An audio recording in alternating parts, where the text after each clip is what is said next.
যে পরিমাণে গরম পড়েছে এই গরমে খালি ঠান্ডা কিছুই খেতে ইচ্ছা করে, তাই ভাবলাম একটু আম পোড়ার শরবত বানানো যাক।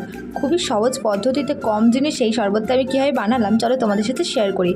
এখানে একটা আম নিয়ে নিয়েছি, আমটাকে ভালো করে পুড়িয়ে উনুনেও পোড়াতে পারো, গ্যাসেও পোড়াতে পারো। তারপরে আমের যে পোড়া অংশটা সেটাকে ছাড়িয়ে নিতে হবে। তারপরে এখানে আমরা শুকনো খোলায় জিরেটাকে ভেজে নেব, ভেজে এটাকে গুঁড়ো করে নিতে হবে।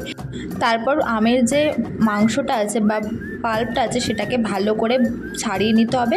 আর মিক্সির বাটির মধ্যে দিয়ে এখানে নুন, চিনি, তোমরা বিট লবণের জায়গায় এমনি লবণও ইউজ করতে পারো, ভালো করে ঘুরিয়ে পাল্প বানিয়ে নিতে হবে, যেটাকে ঠান্ডা জলের মধ্যে গুলে তারপরে এটাকে একদম ভালো করে মিক্স করে যে জিরে গুঁড়োটা আমরা বানিয়ে রেখেছিলাম সেই জিরে গুঁড়োটা দিয়ে ভালো করে ঘুরিয়েই রেডি হয়ে যাবে আমাদের আম পোড়ার শরবত। একটু আইস কিউব ঢেলে খেতে যেটা ভীষণ টেস্টি হয়েছিল আর ভীষণ রিফ্রেশিং হয়েছিল এই গরমে, যেটা খেতে খুব শান্তি। আর তোমরা এরকম বাড়িতে বানাতে পারো। ভিডিওটা ভালো লাগলে চ্যানেলটা সাবস্ক্রাইব করে দাও এরকম আরও ভিডিও দেখার জন্য।